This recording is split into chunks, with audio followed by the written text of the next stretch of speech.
Do you know that everybody has a religion? Religion, the word religion means linking up, rejoining. You're linking up to something that you hold dear to your heart. Why do I say that everybody is religious? If you consider that to be the meaning of the word religion. Well, everybody has a point of view. Everyone has many points of view. You have a point of view about this, and a point of view about that, and a point of view about this, that, and the other. And those points of view you hold, you defend, you adhere to, you believe in, you link up to those points of view throughout the day. That's your religion. That's religion. That is the religion of millions of people. In fact, billions, past and present. How do serious wars, I say serious, wars come about because of differences of opinion and points of view? It's a battle of war, a battle of words, and also a battle of imaginings. People believe in this and believe in that, but it's all part of the mind. It's all imaginary. It's not real.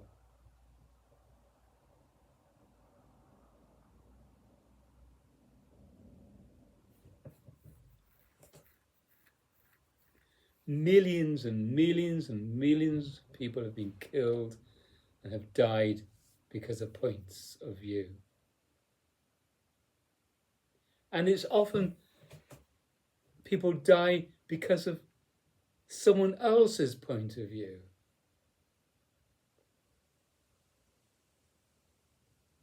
The presidents and the prime ministers and the royalty, the monarchs, they all have points of view that other people die for or defend. However, that's going off the track. Everyone is religious. Everyone has a religion, if you consider the word religion meaning to link up. And everyone wants to share their points of view. They want to be heard. Everyone wants their point of view to be heard and to be acknowledged.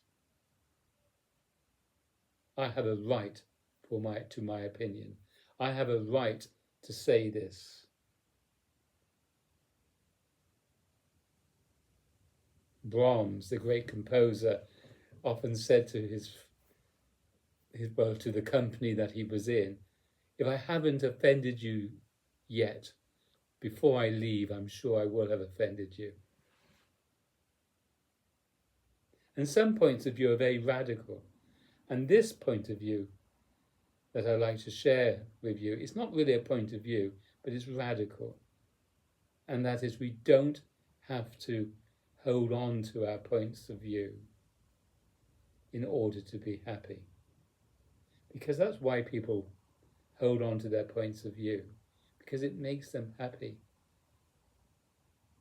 And it makes them even more happy if someone will share it or accept it, acknowledge it. And cults come about. A cult is basically two or more people sharing the same point of view, coming to some kind of agreement. So it's very cultic. And those two people or more will defend their point of view. And often points of view are put into action. A great deal is created from a point of view.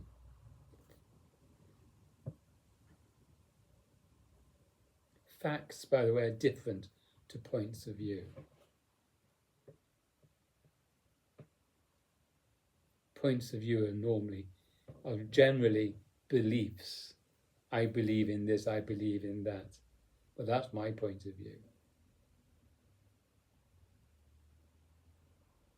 My point of view is there is life after death. There is a God up there who's going to judge me when I die. These aren't facts. They're just beliefs.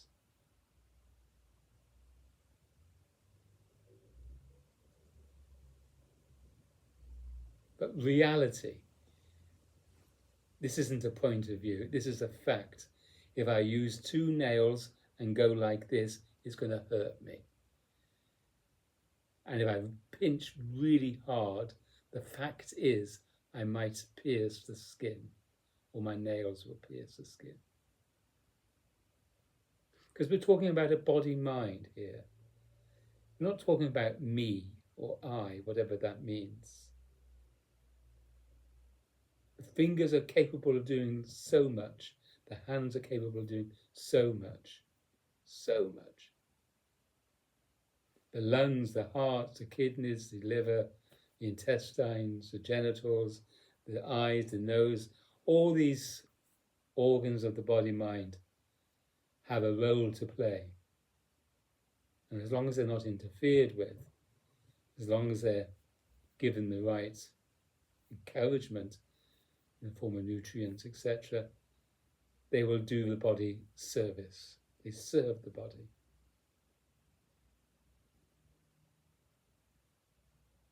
So I am not the body. These nails are these nails. And if the nails do that, then that's the fact is, it could bleed. These are facts. Nothing to do with beliefs. I believe there's a next door. I believe that that handle over there is going to open that door. I believe it. But that's not necessarily a fact.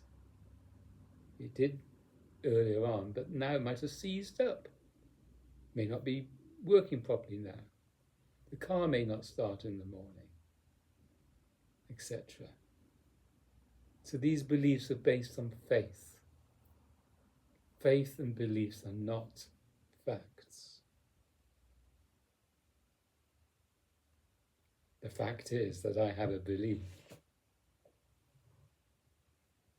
But there's a greater reality to our small r reality, to our personal reality. And these points of view that we hold on to, we wish to share, we wish for them to be acknowledged and accepted by others. And that's where the cults come into it, as I said. And that becomes ugly. Everyone arguing the toss, everyone wanting their point of view to be accepted, to make one another happy. You scratch my back and I'll scratch your back mentality. But this greater reality, represented by the open hand with a capital R, doesn't have a point of view. It's indifferent. And it's a wonderful place to live from. It's the divine place of joy, love, happiness, delight, intimacy. The body-mind feels totally energized and totally at peace and still, but full of energy. It feels that it's being lived. And the eyes see clearly and the ears hear clearly. It's a joy to live. And living from this disposition, this body and mind can go here, there, and everywhere and still be happy. It can participate in all the various established religions. But it never sides, it never belongs.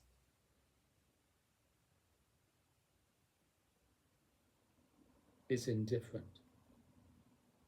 Just like a cup.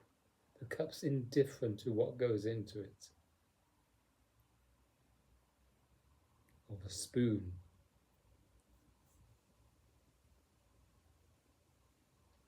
So this body-mind is being lived, and so is yours being lived by this greater reality, this God force. No one is growing your nails. No one is growing my nails. They're not my nails. It's this body-mind. I'm not a victim of it. It's a vehicle of God's expression. God being this reality, this love bliss state of joy, delight. So points of view become secondary. They're not important.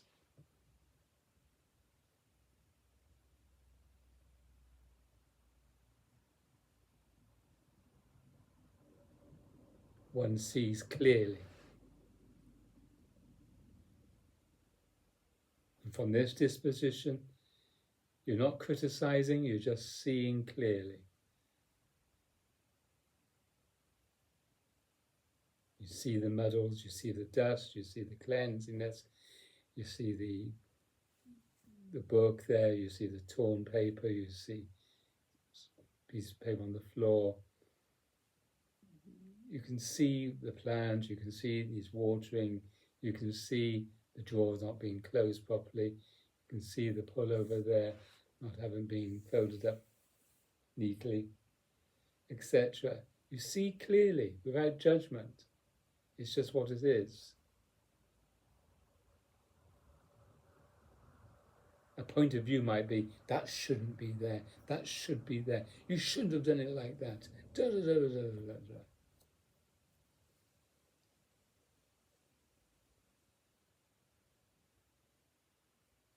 But from this point of view, not point of view, from this reality, from this disposition, you are happy to fold up the pullover. You're happy to close the door. You're more conscious. But you are already happy no matter what's arising. You're happy to serve.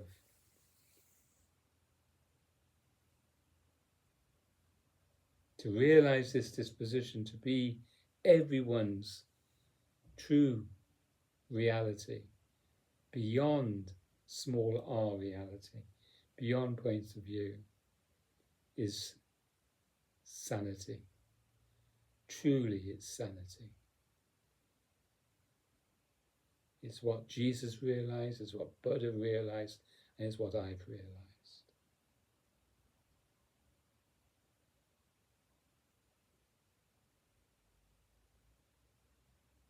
This body-mind is full of energy, and it's allowing, you see what happens with one's point of view, this self-contracted place, this turning in upon oneself, this I am right and you are wrong disposition is not good.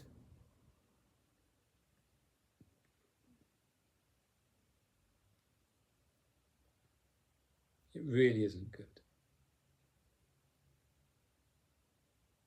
It's a horrible way to live.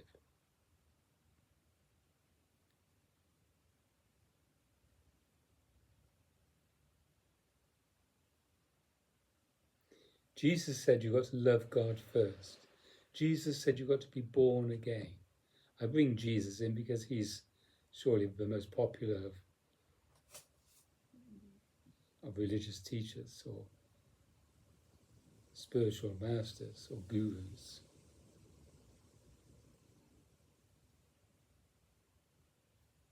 We are led to believe that he said to Nicodemus, you need to be born again, born of the Spirit. And before you can love your neighbour, which is the second commandment, the first commandment, he said, was to love God first. Well, I say, be God first. Be this God disposition first. Realize this disposition. And then automatically you will love your neighbour.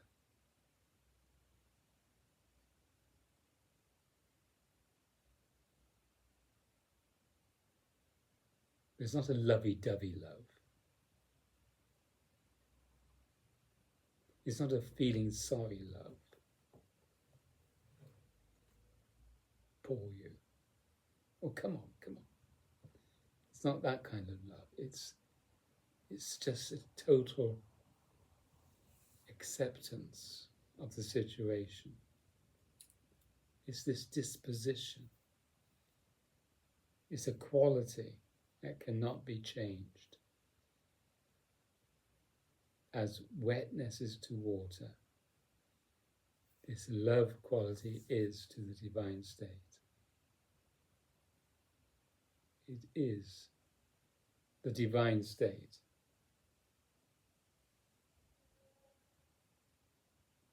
And there's no argument about it because it's real. Realize it for yourself. You can't argue that that fire produces heat. You can't argue about the fact that fire is hot and ice is cold. These are facts.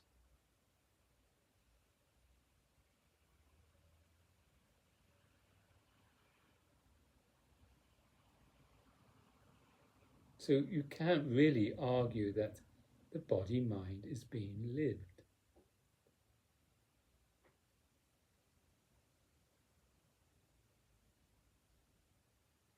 It's a wonderful, mysterious as well happening.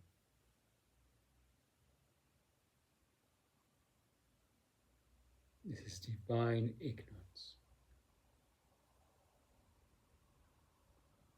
So realize this disposition if you wish to live a sane, a sane life.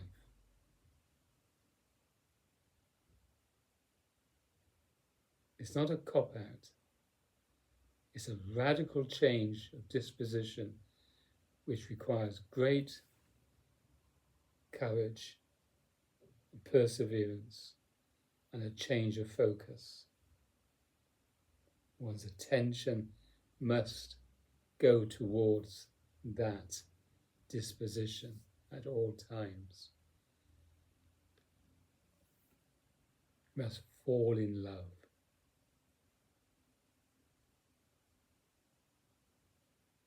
Fall out of love, fall into love.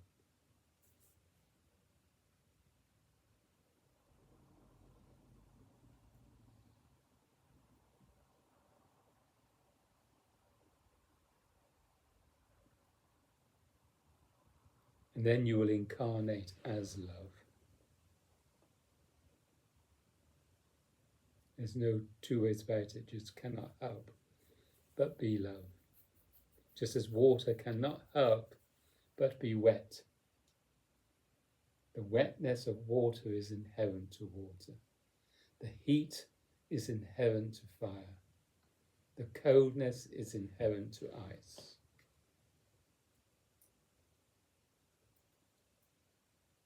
The softness of cashmere wool, that softness is inherent.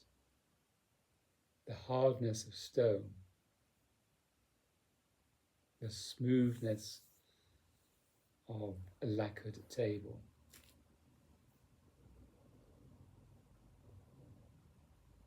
The absorption of a sponge.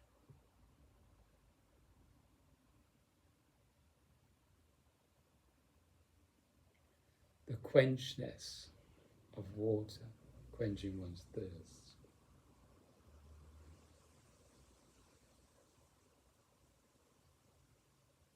The grittiness of sandpaper. These are all inherent qualities. You cannot have wetness separate from water. These divine qualities of love, joy, delight, intimacy, it's all part and parcel of the same, of this disposition.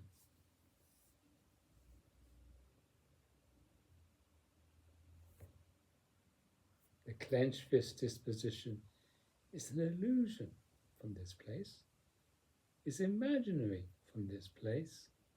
It doesn't exist from this place.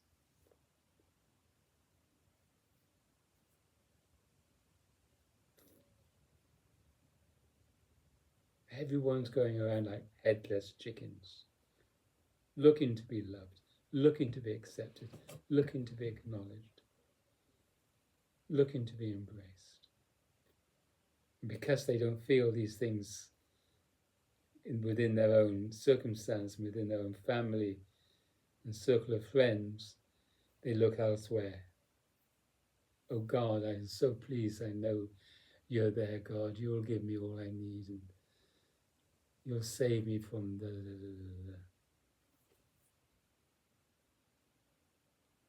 There's so many thousands, millions of people that are distraught,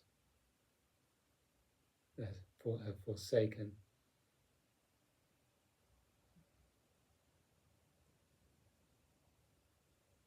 God or whatever.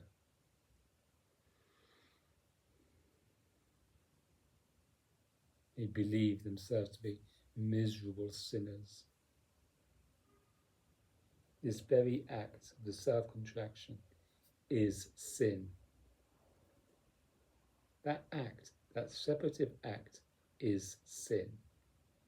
It's separation from this disposition.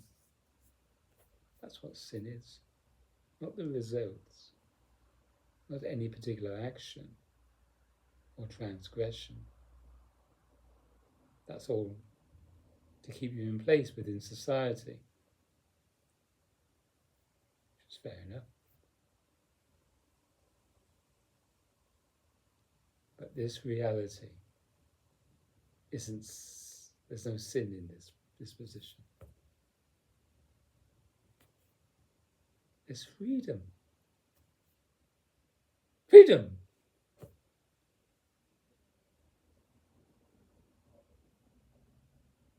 There's nowhere to go in this disposition.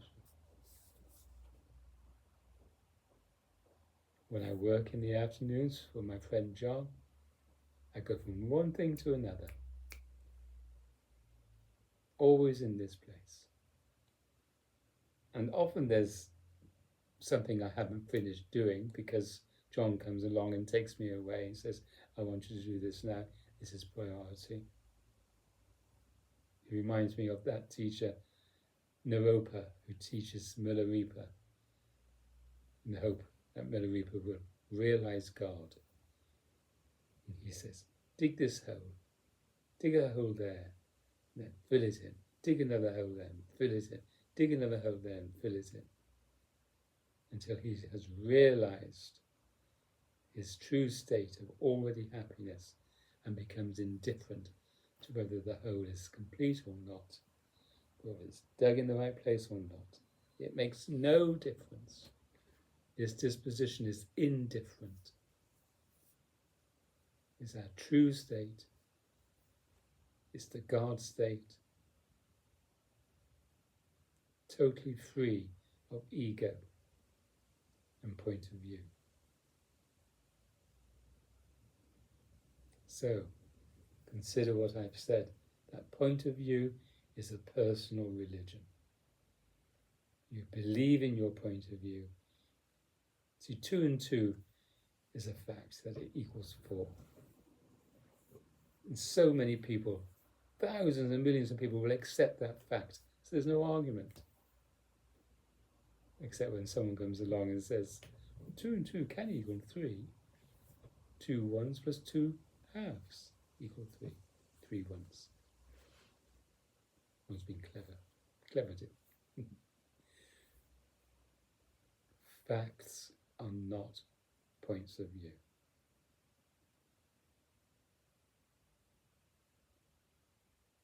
point of view is simply a belief in something. And it can be quite imaginary.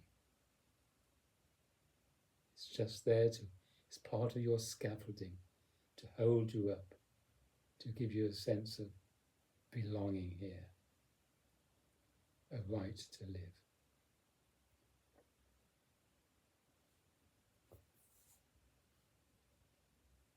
A right to live. This thinks it's got a right to live. This thinks it can behave in such a way that one's unconscious of what one's doing. Look how people drive on the roads. I want to get from A to B, and I want to get from A to B, and I'm going to turn left. I'm going to turn right. I'm not going to give in. I'm not going to slow down. I want to get here and there as quickly as possible.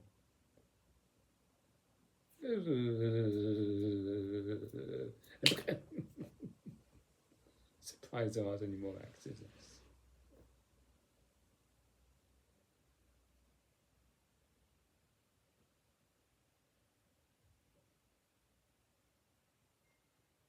I'm the happiest guy I know.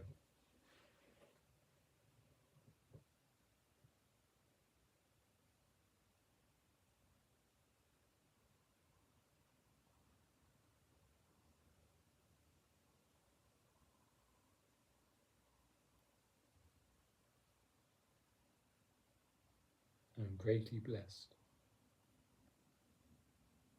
It's what I wanted from a very young age.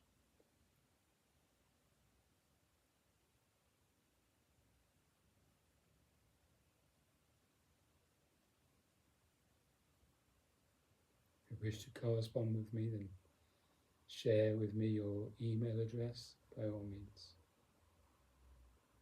And I'll make contact with you.